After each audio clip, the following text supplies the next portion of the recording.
ॐ अज्ञानतिमिरान्धस्य ज्ञानाञ्जनशलाकया चक्षुर्मिलितं येन तस्मै श्रीगुरवे नमः। श्रीचैतन्यमनोभीष्टं स्थापितं येन भूतले स्वयं रूप कदा मह्यं ददाति स्वपदान्तिकम्। वन्देऽहं श्रीगुरो श्रीयुतपदकमलं श्रीगुरून् वैष्णवांश श्रीरूपं साग्रजातं सहगण रघुनाथान्वितं तं सजीवम् साद्वैतं सावधूतं परिजनसहितं कृष्णचैतन्यदेवं श्रीराधा कृष्णपादां सहगण ललिता श्रीविशाखान्तांश्च। हे कृष्ण करुणा सिन्धु दीनबन्धु जगत्पते गोपेश गोपिकान्त राधाकान्त नमस्तुते। तप्त काञ्चन गौराङ्गी राधे वृन्दावनेश्वरी वृषभानुसुते देवी प्रणमामि हरिप्रिये। वाञ्छाकल्पतरुभ्यश्च कृपा सिन्धुभ्येव च पतितानां पावनेभ्यो वैष्णवेभ्यो नमो नमः। जय श्री कृष्ण चैतन्य प्रभु नित्यानंद श्री अद्वैत गदाधर श्रीवासादि गौर। हरे कृष्णा कृष्ण कृष्ण हरे हरे, हरे राम राम राम हरे। नमो विष्णुपदाय कृष्णपृष्ठाय भूतले श्रीमते भक्तिवेदांत स्वामिने नमः। नमस्ते सरस्वती देवी गौरवाणी प्रचारिणे निर्विशेष संविधाने पाश्चात्य देश भागिने।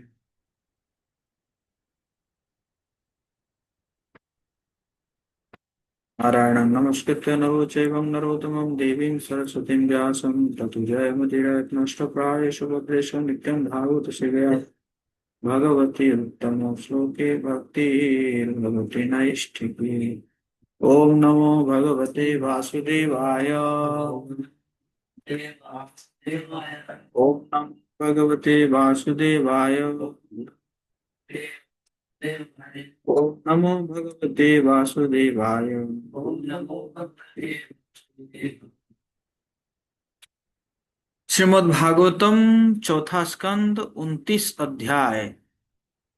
नारद तथा प्राचीन राजा प्राचीन बरही के मध्य वार्तालाप। प्राचीन बहिरुवाच भगवंस्ते वचस्माभिर्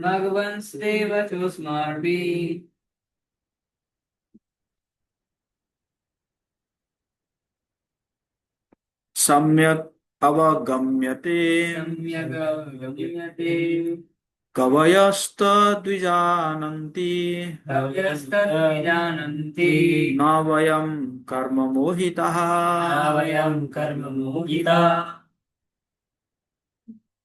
श्याम रिपु पढ़ो। राजा प्राचीन बरही ने उत्तर दिया, हे प्रभु, हम आपके कहे गए राजा पुरंजन के रूपक आख्यान और नियुक्ति का सारांश पूर्ण रूप से नहीं समझ सके। वास्तव में जो आध्यात्मिक ज्ञान में निपुण हैं वे तो समझ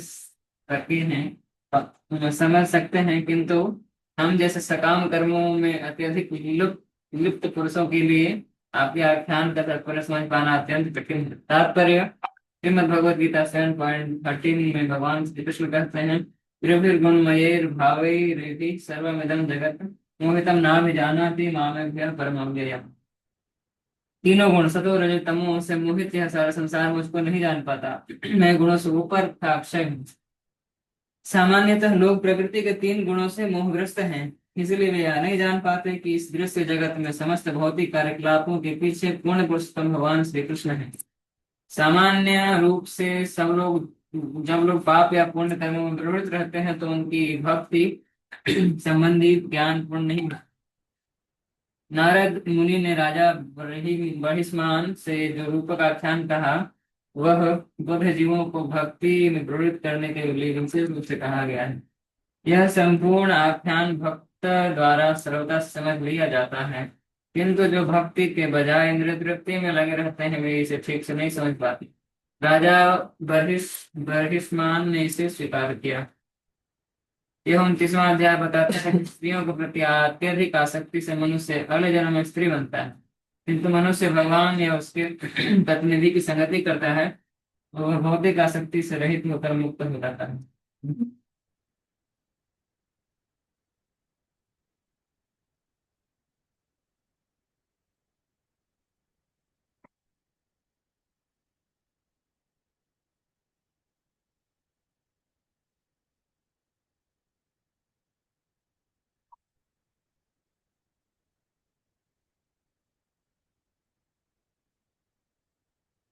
रूपाज कह रहे हैं कि यह संपूर्ण आख्यान भक्त द्वारा तो सरलता से समझ लिया जाता है, किंतु जो भक्ति के बजाय इंद्रिय तृप्ति में लिप्त रहते हैं वे इसे ठीक से नहीं समझ पाते हैं, है कि नहीं।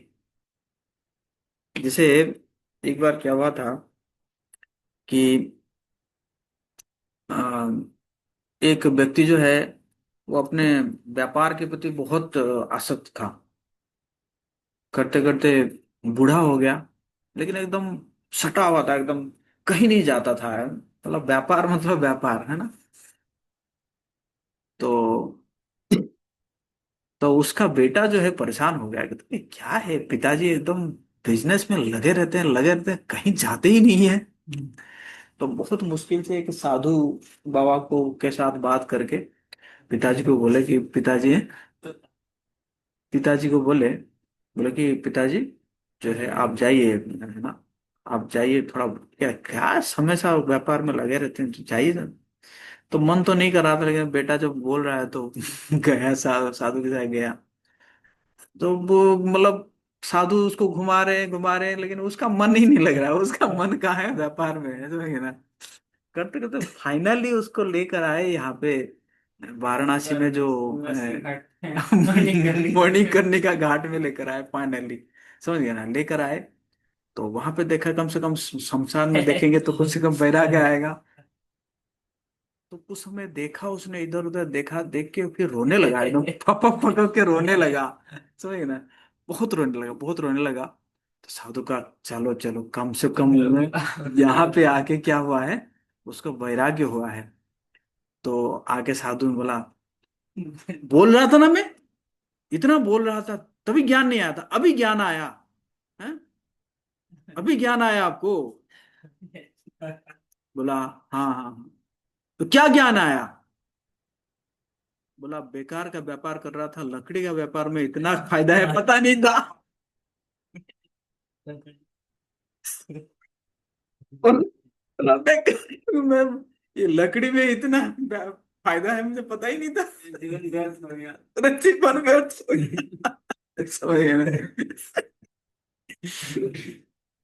तो तो इसी प्रकार है, लोग समझ नहीं पाते, क्योंकि कह रहे हैं, क्योंकि भगवान क्या कह रहे हैं, कह रहे हैं कि सतो रजो तमो से मोहित ये सारा संसार मुझको नहीं जान पाता, मैं गुणों से ऊपर और अक्षय हूं। एक्चुअली जो, मतलब जो कम से कम ये जान जाएगा ना कि भगवान अचिंत्य है, भगवान को हम समझ नहीं पाएंगे, है ना, उनके लिए उनकी कृपा चाहिए, है ना। उतना जो समझ जाएगा तब जाके वो धीरे धीरे समझने लगेगा। समझिए ना, जो जानेगा कि भगवान अचिंत्य है, भगवान को हम समझ नहीं सकते, उसके लिए उनकी कृपा की आवश्यकता है, तब जाके उसको धीरे धीरे भगवान बुद्धि देंगे। लेकिन जो चाहेगा कि मैं भगवान को समझ जाऊंगा,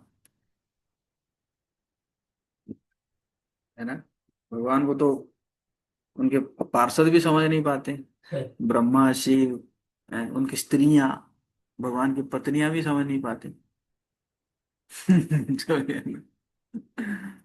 एक बार क्या हुआ कि मतलब रुक्मिणी माता को ज्यादा वो मिलता था ना, मतलब, ज्यादा मिलता था, रिस्पेक्ट मिलता था, क्योंकि पाटरानी थी ना।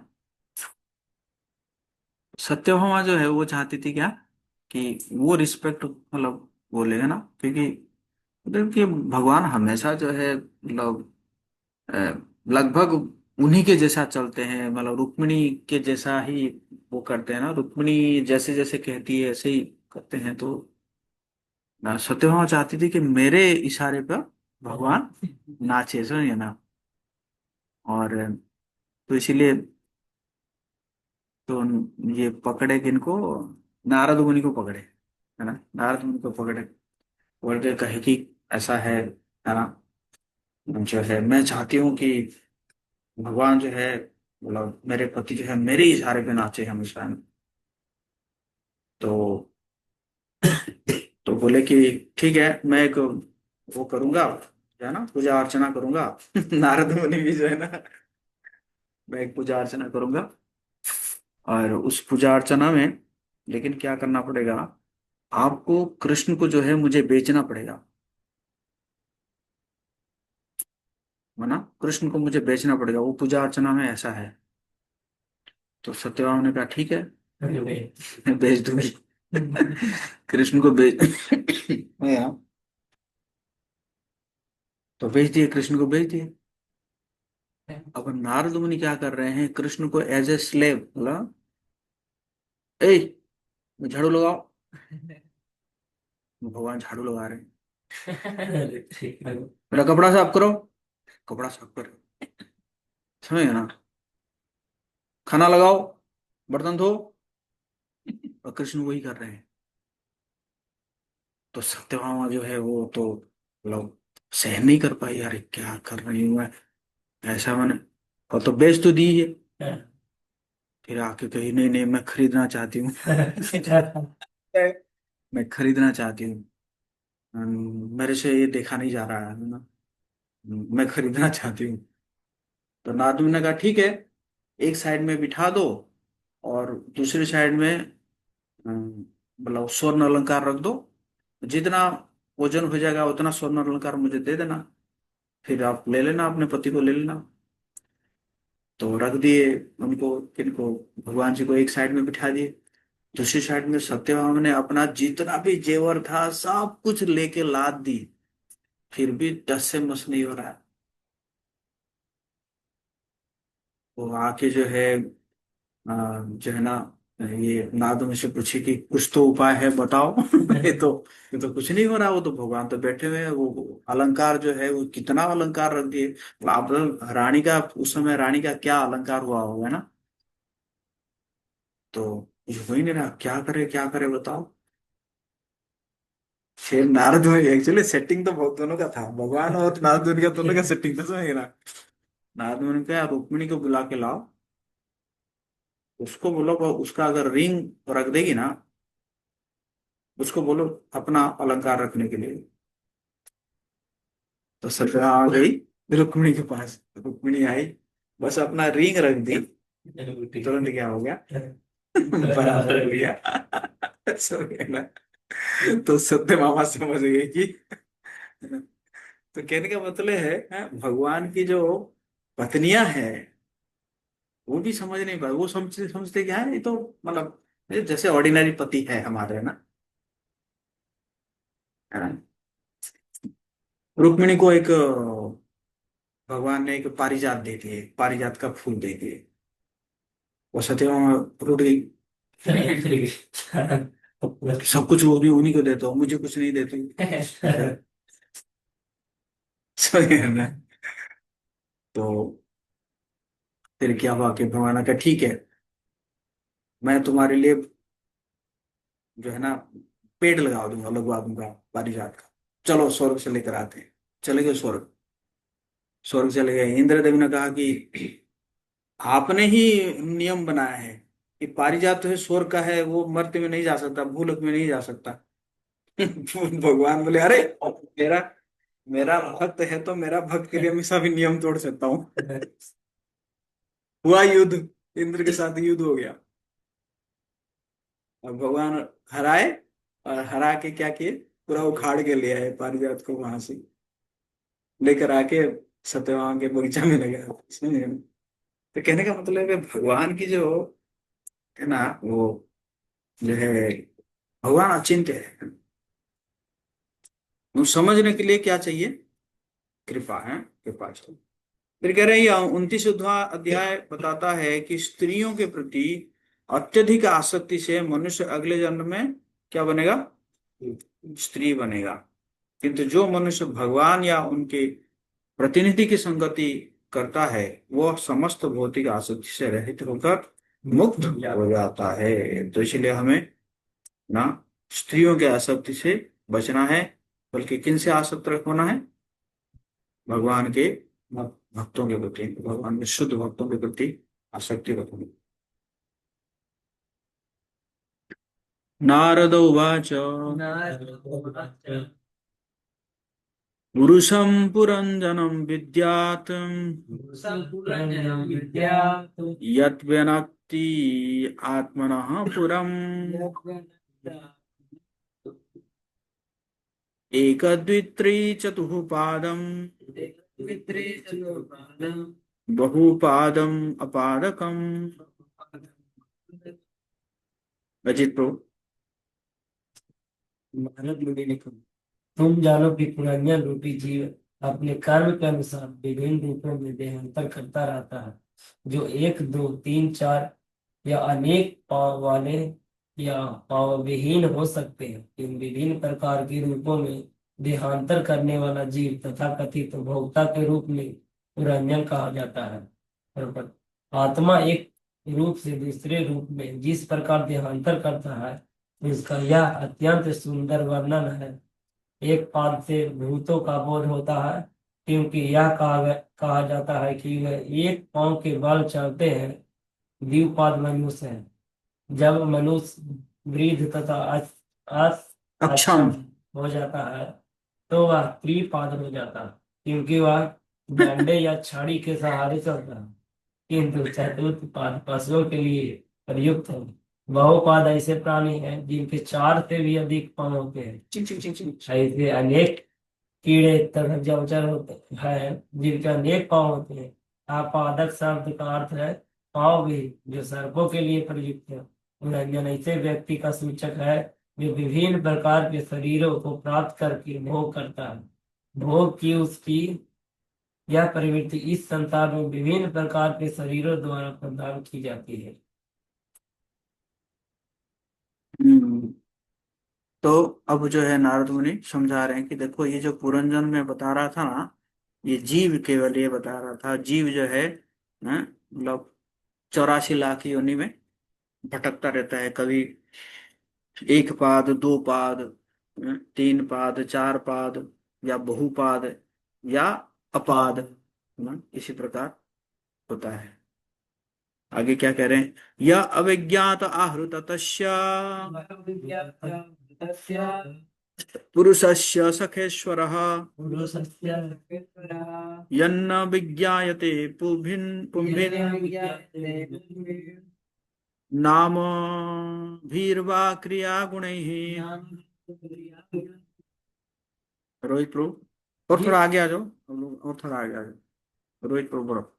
जिस पुरुष को मैंने अविज्ञात कहा है, वह जीव का स्वामी तथा शाश्वत मित्र परमेश्वर है। क्योंकि जीव भगवान को भौतिक नामों, गुणों या कर्मों द्वारा नहीं जान सकते, फलतः वह बद्धजीव के लिए सदैव अज्ञात रहता है। तात्पर्य: क्योंकि भगवान बद्धजीव के लिए अज्ञात रहता है, इसलिए वैदिक साहित्य में उसे कभी कभी निराकार, अभिज्ञात या अबांग अबांग मनुष्य गोचरा नामों से अभिहित किया जाता है। वास्तव में यह तथ्य है कि जहाँ तक रूप, नाम, गुण, लीलाओं या साज समाज का संबंध है, भगवान को भौतिक इंद्रियों द्वारा नहीं समझा जा सकता। किंतु जब मनुष्य आध्यात्मिक रूप से जागृत होता है, तो उसके नाम, रूप, गुण इत्यादि सभी सभी समझ सकता है। इसकी पुष्टि भगवत गीता 18.55 में हुई है। भक्त्या माम बीजानाति यावायानंद। जब कोई भक्ति में लगा होता है, तभी वह भगवान को सत्य रूप से देख सकता है। पाप तथा पुण्य कर्मों में प्रवृत्त समान पुरुष भगवान के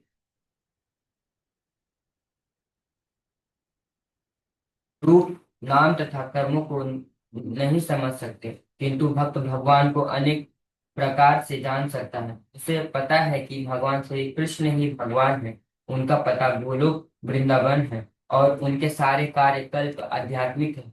क्योंकि भगवान के रूप में तथा कार्यों को भौतिकता ग्रस्त लोग नहीं समझ पाते, इसलिए शास्त्रों में उन्हें निराकार कहा गया है। किंतु इसका अर्थ यह नहीं है कि भगवान के कोई रूप नहीं है। इसका अर्थ यह है कि कर्मी कर्मी उसे समझ नहीं पाते। ब्रह्म संहिता में उनके रूप को सच्चिदानंद विग्रह कहा गया है। पद्म पुराण से इसकी पुष्टि होती है। अतः श्री कृष्ण नाम आदि न भगवद ग्राह्यमेन्द्रिये सेवन मुख्य ही जीवादो स्वयं एवं स्फुरत्यदः। कोई भी अपनी कुंठित भौतिक इंद्रियों द्वारा कुंठित कुंठित भौतिक इंद्रियों द्वारा श्री कृष्ण के असली रूप को नहीं समझ सकता, किंतु भगवान भक्तों की दिव्य प्रेम भक्ति से प्रसन्न होकर भक्तों के समझ में अपने को स्वयं प्रकट करते हैं, जो कि भौतिक इंद्रियों द्वारा भगवान श्री कृष्ण के नाम, रूप तथा गुण नहीं जाने जा सकते, अतः उन्हें अधो अधोक्षज। अर्थात तो भौतिक दृष्टि से परे कहा जाता है। जब इंद्रियां भौतिक कार्यों द्वारा शुद्ध हो भक्ति कार्य द्वारा। भक्ति कार्यों द्वारा शुद्ध हो जाती है, तो भक्त भगवान के विषय में उन्हीं की कृपा से सभी कुछ समझ जाता है। इस श्लोक में पूर्व नाम भीवा क्रिया गुना पद महत्वपूर्ण है, क्योंकि भगवान श्री कृष्ण के अनेक नाम, कार्य तथा गुण हैं, किंतु इनमें से एक भी भौतिक नहीं है। इस तथ्य के बावजूद भी शास्त्रों में इन नामों का कार्य तथा लीलाओं का उल्लेख होने तथा भक्तों द्वारा समझ जाने पर भी कहीं उन्हें समझ नहीं पाते और ना ही ज्ञानी हैं। यद्यपि भगवान विष्णु के हजारों नाम हैं, किंतु कर्मी तथा ज्ञानी भगवान के नामों के साथ देवों तथा मनुष्य के नाम मिलाते रहते हैं, क्योंकि वे भगवान के वास्तविक नाम को नहीं समझ, अतः वे वे यह मानकर चलते हैं कि उन्हें कोई भी नाम दिया जा सकता है। उनका विश्वास है कि परमेश्वर निराकार है, अतः वे उसे किसी भी नाम से पुकार सकते हैं, अन्यथा वे यह मानते हैं कि उसका कोई नाम नहीं, किंतु यह सत्य नहीं है। यह स्पष्ट कहा गया है, नाम अभिर्वा क्रिया गुना भगवान के विशेष नाम है, यथा राम, कृष्ण, गोविंद, नारायण, विष्णु तथा अधो अधोक्षज। अधोक्षज। निस्संदेह नाम तो अनेक है, किंतु बद्ध जीव उन्हें समझ नहीं पाते। हम्म। तो भगवान जो है, वैसे भगवान जी को हम समझ नहीं पाएंगे अपने इंद्रियों और मन से, है ना। लेकिन क्या है, जब हम सेवा करते हैं, है ना, जीवा के द्वारा सेवा करते हैं, सेवन मुख ही जीवा दो, है, भगवान का नाम लेते हैं, तो क्या होता है कि भगवान जो है वो प्रकट होता है जब, हाँ? और भगवान जी का जो भी नाम है, तो नाम किस लिए है, क्योंकि वो नाम ऐसे नहीं रखा गया है ही नहीं। जैसे जैसे इनका नाम रखा है अजीत। अजीत मतलब क्या है, मतलब जिनको जीता नहीं जा सकता, है कि नहीं। लेकिन ऐसा नहीं है ना, अभी बीमारी से हारे हुए हैं, है ना? लेकिन भगवान का नाम अगर अजीत है तो मतलब भगवान भगवान की से हारे हारते नहीं, है ना, है ना। अविद्या, हम्म, विद्या विद्वान। है ना।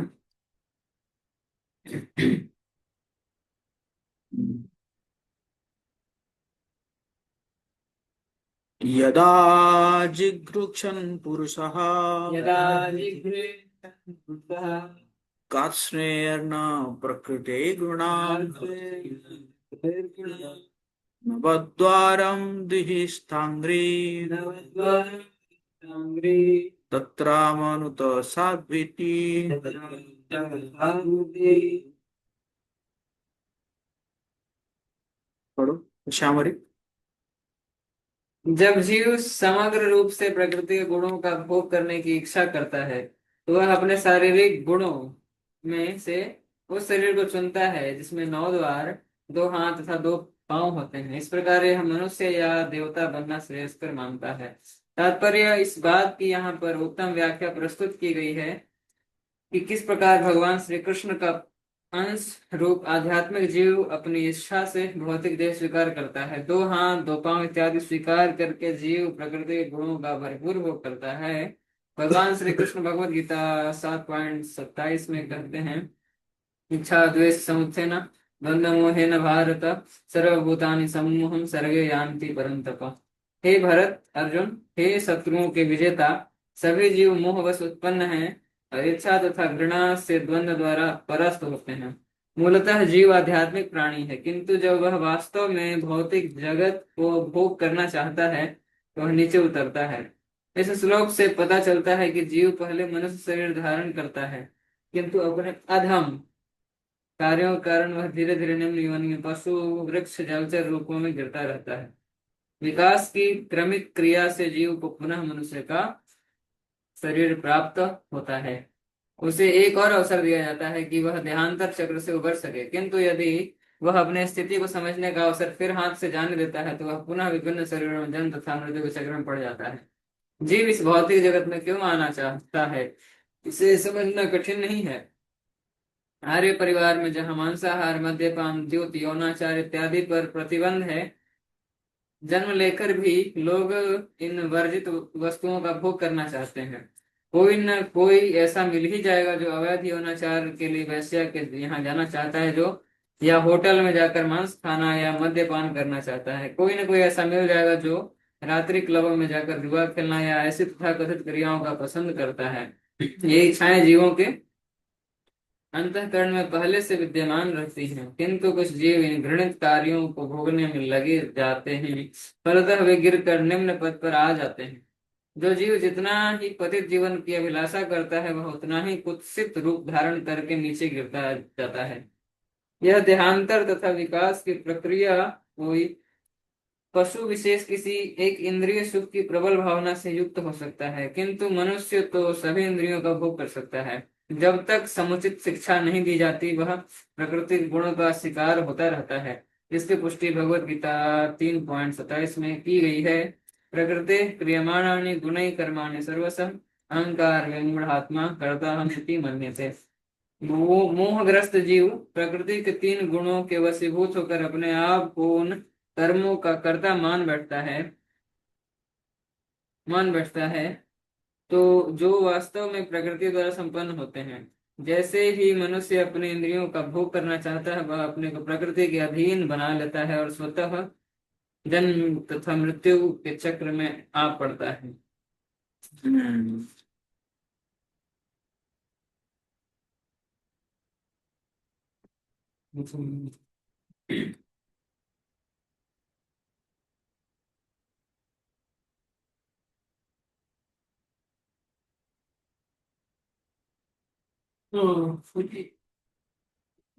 सभी जीव मोहवश उत्पन्न है तथा इच्छा तथा घृणा के द्वारा, घृणा के द्वंद्वों द्वारा परास्त होते हैं।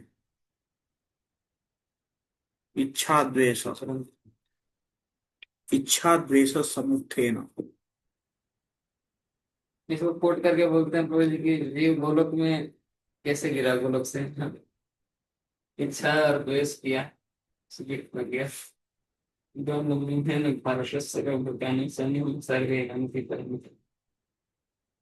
हम्म। बुद्धिम तु प्रमदां विद्यान् विद्याम ममाहमिति यत्कृतं ममाहं यद्विदहं यामधिष्ठाय देहेऽस्मिन् यावतिष्ठाय देहेऽस्मिन् पुमान् भुङ्क्ते क्षिभिर्गुणान्। गुणान् भुङ्क्ते क्षिभिर्गुणान्। नारद मुनि ने आगे कहा, इस प्रसंग में लिखित प्रमदा शब्द भौतिक बुद्धि या अविद्या के लिए प्रयुक्त है। इसे इसी रूप में समझो, जब मनुष्य ऐसी बुद्धि का आश्रय ग्रहण करता है तो वह अपने शरीर समझ बैठता है। मैं तथा मेरी की भौतिक बुद्धि से प्रभावित होकर वह अपनी इंद्रियों से दुख तथा सुख का अनुभव करने लगता है। इस प्रकार जीव बंधन में पड़ जाता है। इस भौतिक संसार में तथा कथित बुद्धि वास्तव में अविद्या है। बुद्धि के विमल होने पर इसे बुद्धि योग कहते हैं। दूसरे शब्दों में जब बुद्धि भगवान कृष्ण के इच्छाधीन हो जाती है तो वह बुद्धि योग भक्ति योग कहलाती है। अतः भगवत गीता में श्री कृष्ण कहते हैं, तेषां सततचित्तानां भजतां प्रतिपूर्वकं ददामि बुद्धियोगं तं येन मां उपयान्ति ते। जो लोग मेरी सतत भक्ति करते तथा प्रेम पूर्वक मेरी पूजा करते हैं उन्हें मैं बुद्धि प्रदान करता हूँ जिससे वे मेरे पास आ सकते हैं। वास्तविक बुद्धि का अर्थ है भगवान से जुड़ना। जब ऐसा हो जाता है तो भगवान अंतःकरण से वास्तविक बुद्धि प्रदान करते रहते हैं जिससे मनुष्य भगवान के धाम को वापस जा सकता है। इस श्लोक में भौतिक बुद्धि को प्रमदा के रूप में वर्णन किया गया है, क्योंकि इस संसार में जीव झूठे ही वस्तुओं को अपनी कहता है। वह सोचता है कि मैं एक छत्र राजा हूँ या अविद्या है। वास्तव में उसका कुछ नहीं होता। यहाँ तक कि शरीर तथा इंद्रियां भी उसकी नहीं होती, क्योंकि ये इसे भगवान की प्रेरणा से प्रकृति द्वारा उसकी विभिन्न इच्छाओं की पूर्ति के लिए प्रदत्त है। वास्तव में जीव का कुछ भी नहीं है, क्योंकि वह प्रत्येक वस्तु के पीछे पगलाया रहता है और कहता है यह मेरी है, यह मेरी है, यह मेरी है। जनस मोह मोह्यम अहम में यही मोह है।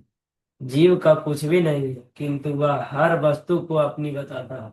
भगवान चैतन्य महाप्रभु संस्तुति करते हैं कि इस मिथ्या बुद्धि को मार्जित करना चाहिए। ये तो दर्पण मूर्धनि। जब बुद्धि रूपी दर्पण चमकने लगता है तो जीव के असली कार्य प्रभाव प्रारंभ होते हैं। इसका अर्थ यह हुआ कि जब मनुष्य कृष्ण चेतना को प्राप्त होता है, उसकी असली बुद्धि कार्य करती है। उस समय उसे ज्ञान होता है कि प्रत्येक वस्तु में श्री कृष्ण है, मेरी नहीं। जब तक मनुष्य हर वस्तु को अपनी मानता है, तब तक वह भौतिक चेतना में रहता है। और जब वह पूरी तरह से समझ जाता है कि हर वस्तु श्री कृष्ण की है, तो वह कृष्ण चेतना को प्राप्त कर लेता है। हम्म।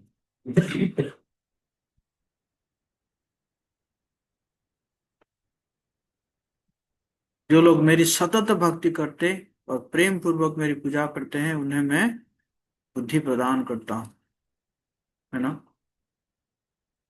असली बुद्धि भगवान देते हैं। नकली बुद्धि तो लोगों के पास होता है, लेकिन नहीं, नकली बुद्धि से लोग जो है इंद्रिय तृप्ति करते हैं, है ना। सखाय इंद्रिय गणा सखाय इंद्रिय ज्ञानम कर्म च यत्कृतम् सख्यस्तद्वृत्तयः प्राणः पंचवृत्तिर्यथोरगः।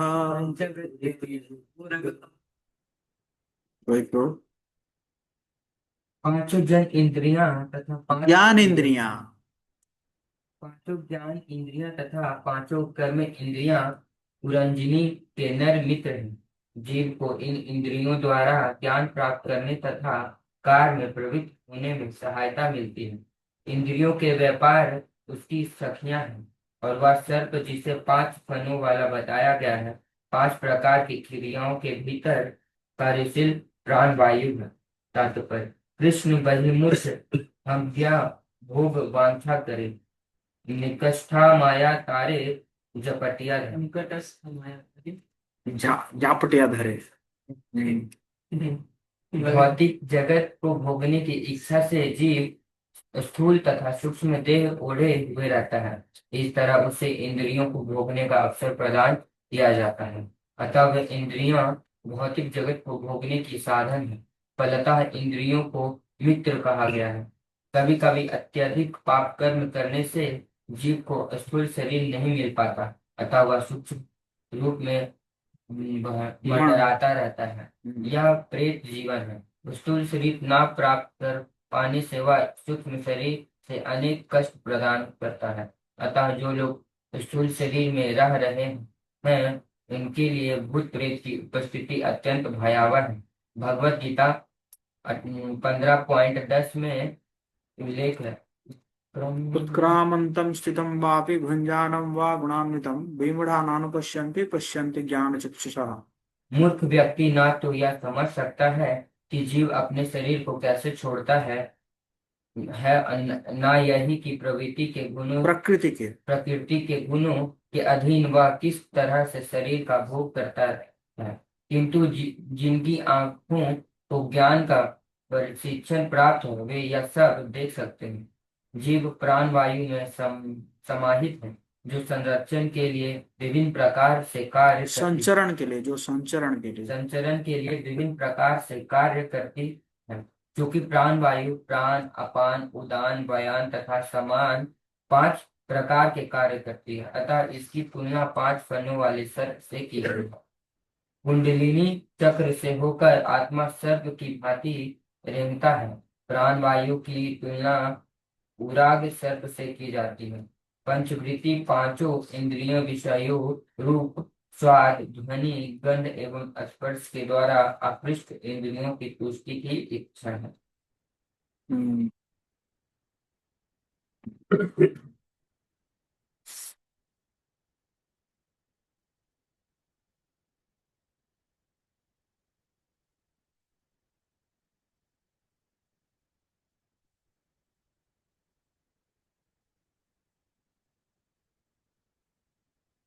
बृहद बलम मनः विद्यात् बृहदलं विद्या उभय इंद्रिय नायकम नायकं पंचलः पंच विषया पंचलं पंचविद्या यन्मध्ये नवखं पुरम।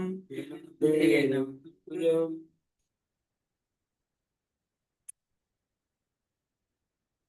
11वां सेवक जो अन्यों का नायक है मन कहलाता है। वह कर्मेंद्रियों तथा ज्ञानेंद्रियों इन दोनों का नायक है। पांचाल राज्य वह वातावरण है जिसमें पांच इंद्रिय पदार्थों विषयों का भोग किया जाता है। इस पांचाल राज्य के भीतर शरीर रूपी नगरी है जिसमें 9 द्वार छिद्र हैं। तात्पर्य, मन समस्त कार्यों का केंद्र बिंदु है जिसे बृहद बल कहा गया है। माया के चंगों से निकलने के लिए मनुष्य को मन पर नियंत्रण रखना होता है। प्रशिक्षण के अनुसार मन जीव का मित्र है और शत्रु भी। यदि किसी को अच्छा प्रबंधक मिल जाता है तो उसकी जायदाद की व्यवस्था ठीक से होती है, किंतु यदि प्रबंधक चोर हुआ तो सारी जायदाद तहस नहस हो जाती है। इसी प्रकार जीव अपनी भौतिक बद्ध अवस्था में अपने कार्याधिकार अपने मन को सौंप देता है। फलस्वरूप विषयों के भोगने में वह मन द्वारा विभ्रमित किया जा सकता है। अतः श्रील अम्बरीश महाराज ने अपने मन को पहले भगवान के चरण कमलों में लगाया है। सवै मनः कृष्ण पदारविंदयोः।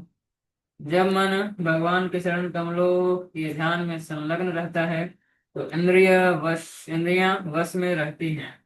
नियंत्रण की यह पद्धति यम कहलाती है, जिसका अर्थ है इंद्रियों का नियमन। जो व्यक्ति की इंद्रियों को वश में कर लेता है वह गोस्वामी कहलाता है, किंतु उसको वश में नहीं कर पाता वह गोदास कहलाता है।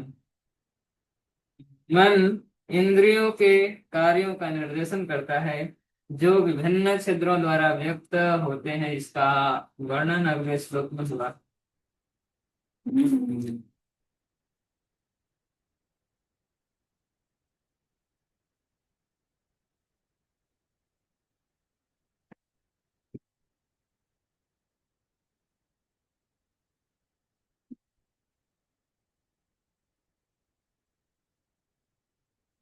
विषयों को भोगने में ही वो मन द्वारा विभ्रमित किया जा सकता है। इसलिए अमरीश महाराज जी का बहुत एग्जाम्पल दिया जाता है। प्रभुपाद जी बहुत सारे जगह में एग्जाम्पल देते हैं ना। राजा होते हुए भी वो क्या करते थे, अपने सारे इंद्रियों को, मन को, है ना, भगवान की सेवा में लगा कर रखते थे हमेशा। सवे मनो कृष्ण पदारविंदे वचांसि वैकुंठ गुणान वर्णने। बोलते थे तो वैकुंठ का गुणगान करते थे, राजा होते हुए, है ना। इसलिए दुर्वासा हालांकि ऋषि थे, लेकिन दुर्वासा ऋषि पराजित हुए उनसे, ना। तो हमारे लिए आइडियल है अमरीश महाराज, है ना। हमारे लिए क्या है, अमरीश महाराज, प्रहलाद महाराज, ये सब क्या है हमारे लिए आइडियल है ना। प्रहलाद महाराज जो है, स्मरण, इतना स्मरण करते थे, इतना स्मरण करते थे, उनको कुछ पता ही नहीं चलता था। लोग क्या हो जाता था उनके साथ कुछ पता ही नहीं चलता था, ऐसा स्मरण।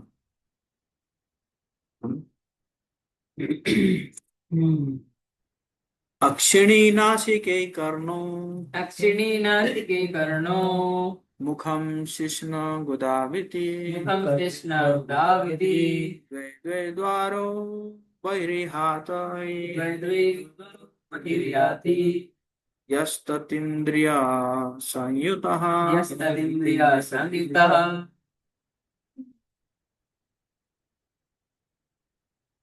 के नथुने तथा कान, इन द्वारों की जोड़ियां एक स्थान पर स्थित है।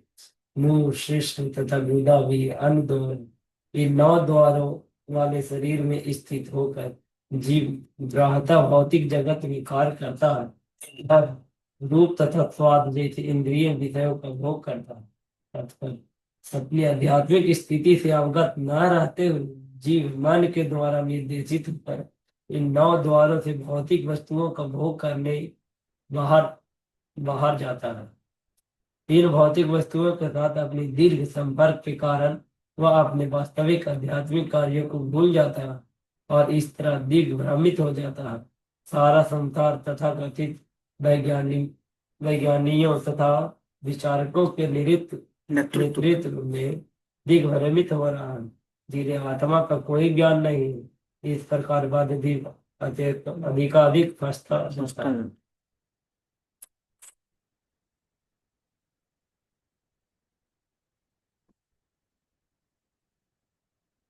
मन है, मन।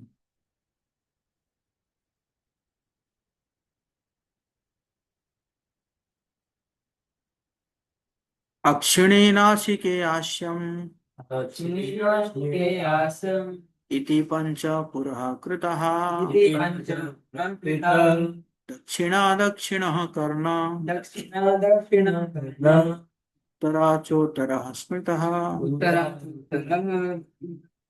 पश्चिमे इत्यधो द्वारौ पश्चिमे उदं शिश्नमुच्यते। उदं कृष्णम् उच्यते। Right bro. दो आंखें, दो नथुने तथा मुंह, ये पांचों सामने स्थित है। दाहिने कान दक्षिणी द्वार है और बायां कान उत्तरी द्वार। पश्चिम की ओर स्थित 2 छिद्र या 2 गुदा तथा शीशन कहलाते हैं। तात्पर्य, समस्त दिशाओं में से पूर्व दिशा अत्यंत महत्वपूर्ण है, क्योंकि सूर्य उधर से उदय होता है। इस प्रकार पूर्वी दिशा के द्वार आंखें, नाक तथा मुंह शरीर के अत्यंत महत्वपूर्ण द्वार हैं। हम्म।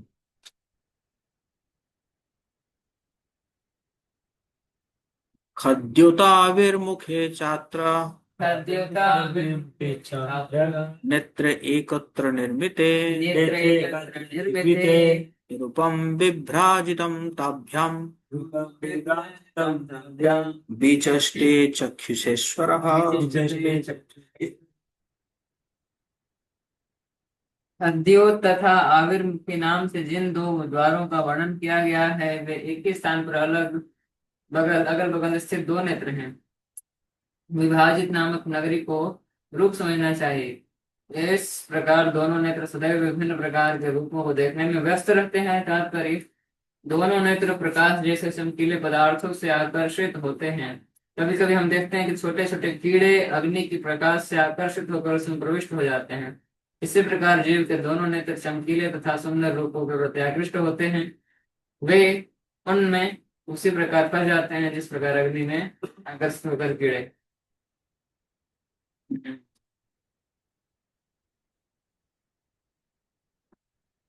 अग्नि से है ना, कुछ कुछ कीड़ा होता है कि उनको लगता है कि अग्नि जो है ना, क्या है वो, एक खाने वाला चीज है ना, आता है एकदम बहुत स्पीड से आता है अगर।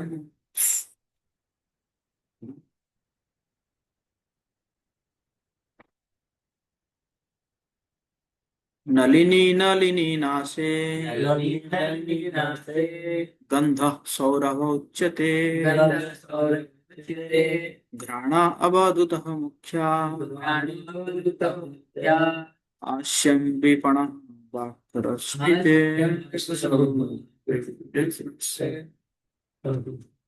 नाली तथा नलिनी नामक दोनों द्वार 2 नासा छिद्र नथुने और सुगंध को सौरभ नामक नगरी ही कहा गया है। अवधूत नामक मित्र घ्राणेन्द्रिया है। मुख्य नामक द्वारा मुख है और विपन वाक शक्ति है। रसद ही स्वाद की इंद्रिया यानी जीव है। और अवधूत शब्द का अर्थ है सर्वथा मुक्त। अवधूत अवस्था प्राप्त कर लेने पर मनुष्य किसी प्रकार के यम नियमों द्वारा प्रतिबंधित नहीं होता। दूसरे शब्दों में वह जिस तरह चाहे कार्य कर सकता है, वह अवधूत अवस्था वायु की भांति है, जो किसी प्रकार के अवरोध का परवाह नहीं करती। भगवत गीता में कहा गया है, चंचल ही मना कृष्ण प्रमाथि बलवदृढ़ तस्याहम विग्रहम मन्ये वायुर्य दुष्कर्म। हे कृष्ण, यह मन अस्थिर, मतने वाला जिद्दी तथा अत्यंत बलिष्ठ है, और मेरी समझ में इसको वश में करना वायु को वश में करने से भी अधिक कठिन है। जिस प्रकार वायु किसी के रोके नहीं रुकती, उसी प्रकार दोनों नथुनी एक ही स्थान पर स्थित होकर बिना अवरोध के गंध का अनुभव करते रहते हैं।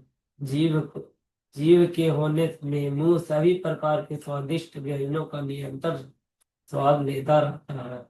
हम्म।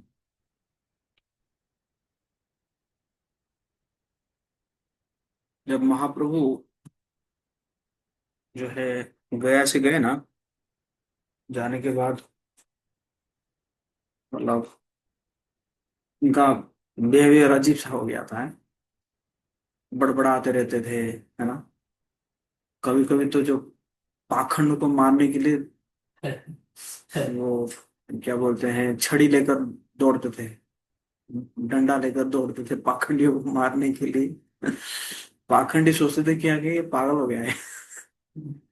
वो हंसते थे, अरे पागल हो गया। वैसे भी तो बचपन में भी तो ऐसे पागलामी करता था, लेकिन नहीं, इसका कपड़ा उधर कर देता था, उसका कपड़ा इधर कर देता था, कि नहीं, कभी जो है कुला करके मार देता था। तो वही वही जो पागलामी जो है क्या हुआ है, पागलपन जो है दोबारा आया।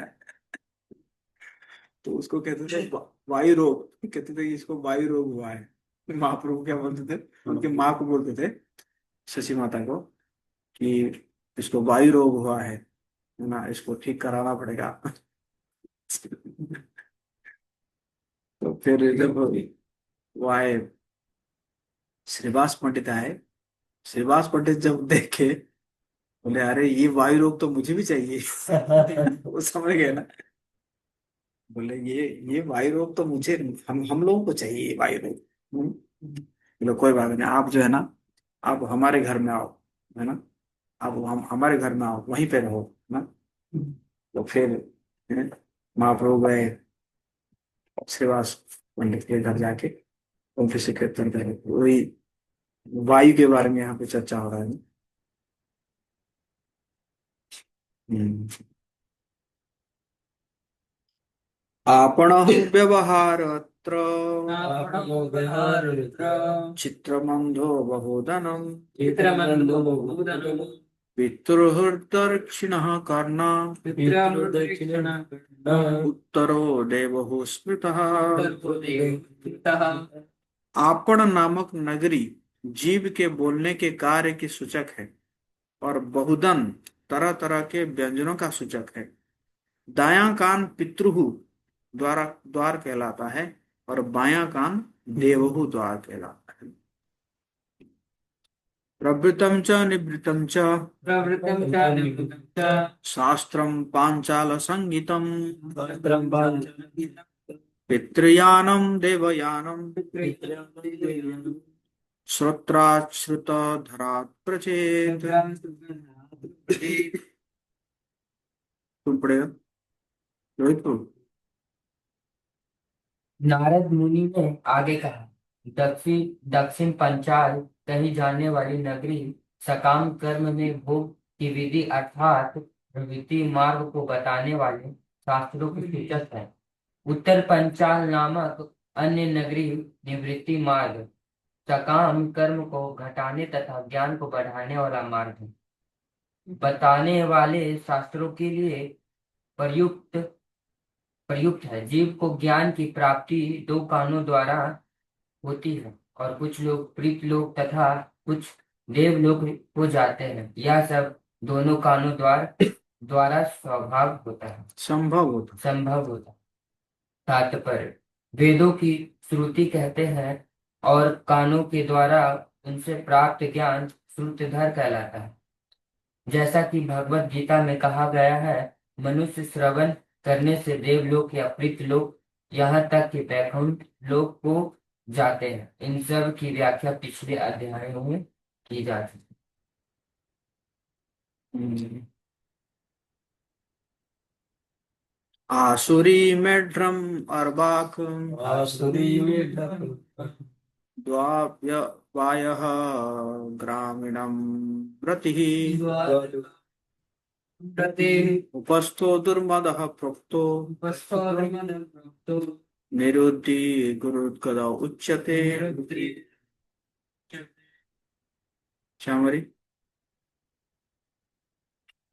ग्रामक नामक पुरी, जहाँ निचले आसुरी द्वार शस्त्र से पहुंचा जाता है, स्त्री संभोग के लिए है, जो उन सामान्य पुरुषों के लिए अत्यंत मोहक है जो निरे मूर्ख एवं धूर्त है। जननेंद्रिय दुर्मध कहलाती है और गुदा निवृत्ति कहलाती है। तात्पर्य, जब संसार का अघम पतन होता है तो सभ्यता आसुरी हो जाती है और सामान्य लोग अत्यंत गंभीरता से बुद्ध तथा कृष्ण को समस्त कार्यों का केंद्र बिंदु मान बैठते हैं। यहाँ तक कि वृंदावन जैसे पवित्र स्थान के लोग भी बुद्ध तथा कृष्ण व्यापार को आध्यात्मिक कर्म मानते हैं। ऐसे लोग सहजिया कहलाते हैं। उनकी विचारधारा के अनुसार संभोग क्रिया में रत रहकर लोग आध्यात्मिक पद प्राप्त कर सकते हैं। किंतु श्रीमद् भागवत के इन श्लोकों से यह प्रकट है कि संभोग तुष्टि की इच्छा तो निम्न लोगों अवार्क अर्वाक के लिए है। ऐसे मूर्खों को रास्ते पर लाना कठिन है। इन श्लोकों में निम्न लोगों की काम वासना की भर्त्सना की गई है। दुर्मद का अर्थ है कुनिर्देशित और निरति का अर्थ है पाप कर्म। यद्यपि इससे स्पष्ट है कि सामान्य दृष्टि से भी कामासक्ति गर्हित और दुर्लक्षित है, फिर भी सहजिया अपने को आध्यात्मिक कर्मों में रत भक्त मानते हैं। फलतः कोई भी बुद्धिमान व्यक्ति जब वृंदावन नहीं जाता, कभी कभी हमसे पूछा जाता है कि आखिर हमने वृंदावन को क्यों अपना केंद्र बनाया। ऊपरी तौर से यह निष्कर्ष निकलता है कि इन सहजिया लोगों के कार्यकलाप से वृंदावन पतित हो चुका है।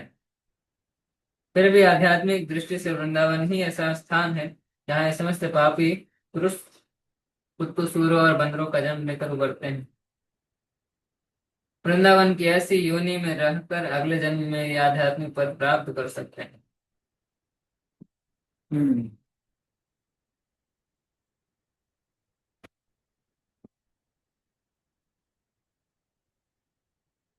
तो क्या कह रहे हैं कि स्त्री संभोग के लिए जो उन पुरुषों के लिए अत्यंत मोहक है जो निरे मूर्ख और धूर्त है। स्त्री संभोग किसके लिए है कह रहे हैं? मूर्ख और धूर्त के लिए है। समझे ना? हम्म।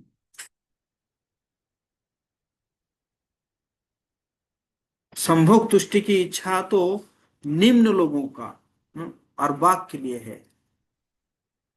मैं देखता हूँ मतलब कई बार जो है सब ग्रुप बनाए हुए हैं हिंदू संगठन, मतलब हिंदू जागरण या हिंदू ये वो करके बनाए हैं सब कुछ।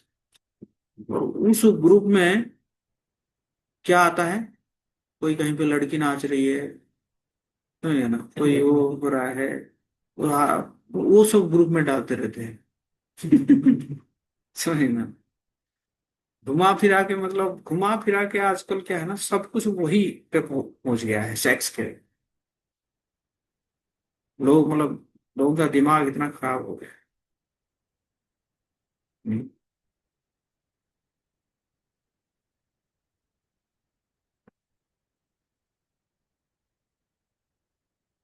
वैशेषम नरकम पायरुल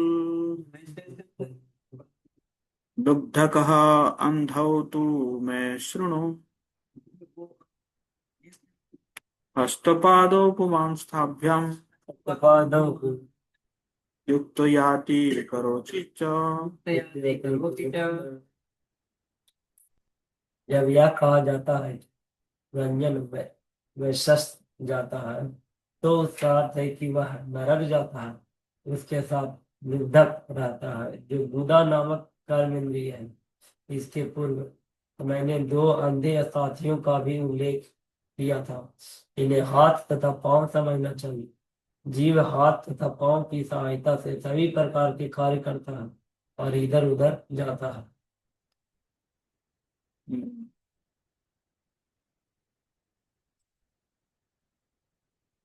अंतःपुरं च हृदयं अंतःपुरं च हृदयं विशुचिर्मनः उच्यते विशुचिते तत्र मोहं प्रसादं वा तत्र मोहं हर्षं प्राप्नोति तद्गुणैः। हर्षं प्राप्नोति तत्। अंत पूरा हृदय का सूचक है। विषुचिन्ह सर्वत्र जाते हुए मन को बताने वाला है। जीव मन के भीतर प्रवृत्त प्रकृति के प्रकृति के गुणों का भोग करता है। ये सारे प्रभाव कभी मोह उत्पन्न करते हैं तो कभी संतोष का उल्लास तात्पर्य। इस संसार में जीव का मन तथा बुद्धि प्रकृति के गुणों द्वारा प्रभावित होते रहते हैं और इन गुणों की संगति के अनुसार मन इधर उधर जाने का आदि हो जाता है। उसी के अनुसार हृदय संतोष उल्लास या मोह का अनुभव करता है।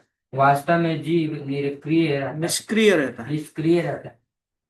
प्रकृति के गुण ही मन तथा हृदय पर कार्य करते हैं और जीव उनके फलों का भोग करता है।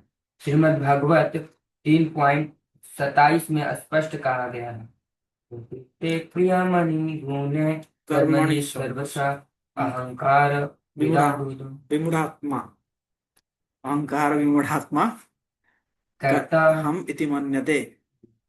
मोहग्रस्त आत्मा प्रकृति के तीनों गुणों के वश में होकर अपने को समस्त कर्मों का कर्ता मानता, जबकि वास्तव में वे प्रकृति द्वारा संपन्न होते हैं। प्रकृति द्वारा कंट्रोल होता है, लेकिन क्या कहता है, मैं ही कर रहा हूँ। अहंकार विमूढ़ात्मा। ठीक है, हम यहीं पे विराम देंगे। Page number 515।